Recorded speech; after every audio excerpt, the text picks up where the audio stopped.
Yes, hello po. Isang magandang umaga. Ayan, so, maganda. May vlogs po tayo ngayon. So, ngayon po yung iba-vlogs natin ay GMB 5 po. Na. Agree. So, ang error po dito nung tinanggal namin ay CO. Ayan. So, communication. Outdoor to indoor. Ayan po. So, ibabalik lang po natin yung PCB. Ayan po. Ito po yung ibabalik natin. Ayan. So, repair po to. Ni-repair sa Riyadh. Sa Damam. Ayan, Damam. Dalawang piraso po to. Ayan. Ito siya. Dalawang piraso. Ayan. Ito po yung ating gagawin ngayon. Bubuksan ko nga dito.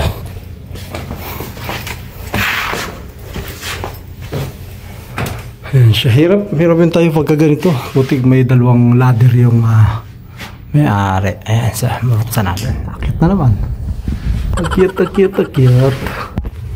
So ito yun, nilagyan ko rin siya ng kwan ng gara. Ayan, yung heatsink nya. Ano, heatsink ba yan? Ayan yan.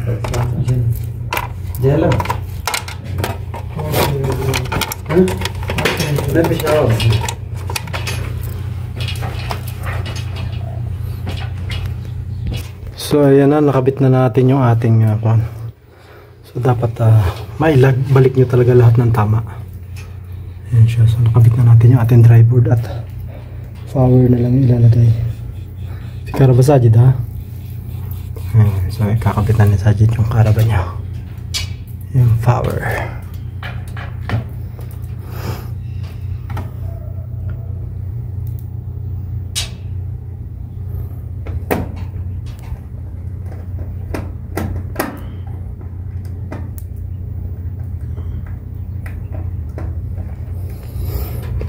Hintayin natin. Wala kasing kwanto eh. Walang LED rin. Wala yung kwan.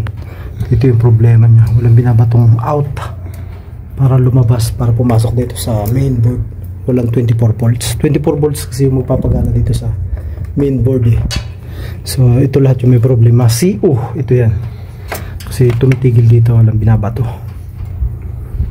Ayan siya. Yung repair nila yan, pinalitan. Ito, bago capacitor yan. Capacitor lang naman yung problema nito eh. Tsaka ito yung importante. So, dito na naglalagay. Dalawang ladder yung ginawa namin kasi mahirap eh. Makikita nyo may maririnig kayo, nagtutuktukan na, di ba? So, nag-function na siya. Nagbigay na ng out na 24 volts dito sa LED natin. Ayan. So, may LED na tayo. Ayan siya. So wala na tayong gagawin dito. Wala na tayong gagawin. Under na lang yan. Kasi na-debugging na natin ito. Ayan siya. Yan lang yan. Problema niyan. Laging ito lang yan. Walang ibang problema yan. Basta nagmamalfunction tong drive board na mahaba. Walang iba tayong gagawin yan. Saka ito tips ko lang. Nababalatan yan. Huwag nyo lang pagdikitin. Okay yan. So i-shokol mo kayo Juga. i-shokol Sajid. Ay i-shokol hada. Off. Aywa. Shokol. Ayan siya. So 5 tons. Ito siya. Sabi na, andar na yan.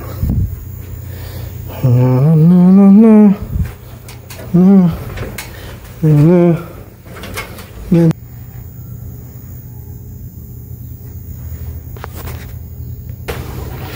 So makikita nyo, maandar na yung unit natin. Wala na kayong gagawin dyan. Mandar na agad dyan. Maglalagati ka na yan. Maglalagati ka na. Hirap yung ganito, mataas. Ayan. So, galing yung gumawa sa Damam, mga expert.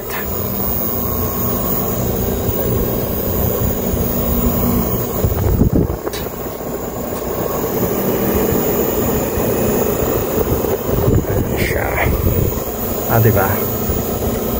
Andar na agad yan. Madumi. Hindi naman. Hindi na siya.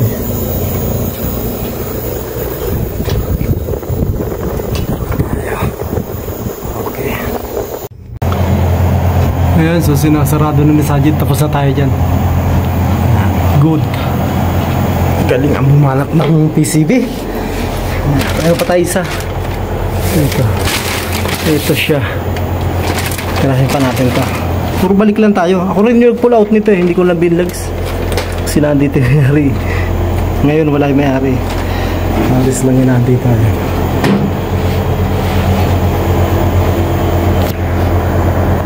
Pangalawa na ilalagay namin eh. Ito na. Dito na ulit tayo. Akyat na naman. Puro gilid. Dito kasi mahirap eh.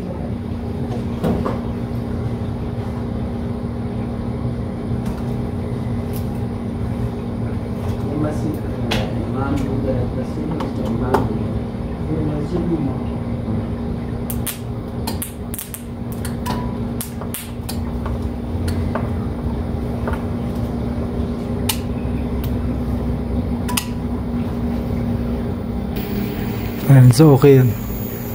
Kung makikita kayo, ayan, nagpipitikan na siya. So issue call ba? Hinatarik. Hala ba issue call? Ayan, so may LED na. Ito kasi yung kanya na eh. Out 24 volts dapat yan. Pagka nag-CO, dapat makakuha ka ng 24 volts yan. So yan yung kadalasan nasisira. Kasi ito dito kung makikita mo dyan, may out in, di ba? So nanggagaling yung power dito.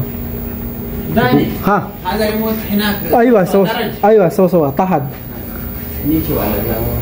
Tahad bas. Ada tani po, kuha syukol. So dito nanggagaling, papasok yung kuryente. Dito. Tapos ikuko niyan, ibubus. Nanggagaling dito. Ito, yung out, papunta rito. Ayan, dito tatakbo. Kailangan 24 volts to. Pag walang 24 volts to, ito yung may problema. Itong ko na to. Yung dry board. So experience natin, napakarami na nang napalitan natin, puro dry board lang. Hindi pa tayo nagpalit ng compressor niyan. Di ba? Kita nyo walang LED, CO ang problema, communication error, indoor to outdoor. So main board yung sinasabi, pero kasi ito walang signal to, kaya communication main board yung nakaturo. Pero bakit wala siyang, dapat may LED? So ito yung tingnan nyo. So pagka hindi siya pumitik at walang ibinigay, yun yung dry board yung may problema. Ayan, so ito. Dito na tayo naglagay ng matching resistance to. Pwede to kasi isa lang naman to eh. Single siya. Ayan, so under na to. Maya wala nang problema yan.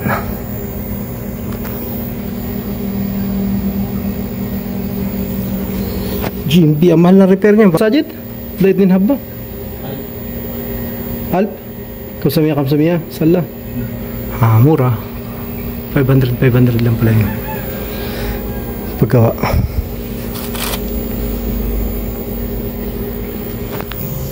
Kasi pagka ganito, by board talaga yung palitan pagka inverter. Nanon itong GMB. So wala ka lang tutrubulin dyan. Tingnan mo lang kasi yung kondon. Ito naman kasi halimbawa walang LED yan. Ibig sabihin nyo, yung 24 volts na yun, eh hindi nagbigay yung dry board.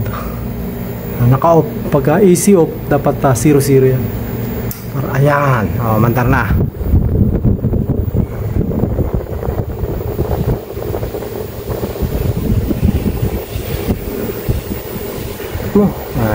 Ayan na siya, yung signal lang on.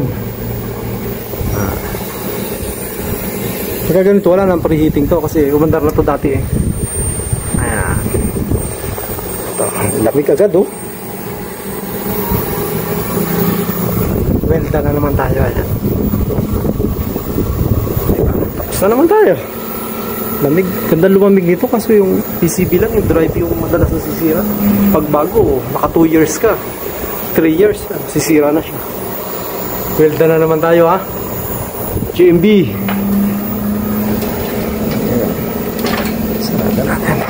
Ito na yung dalawa natin ginawa. 22. Gawin na natin 24 kasi malamig na ngayon eh. 24. Ayan siya. Okay na yan. 24. Ang ginawa na GMB, dalawa, nagbalik po tayo ng dry board.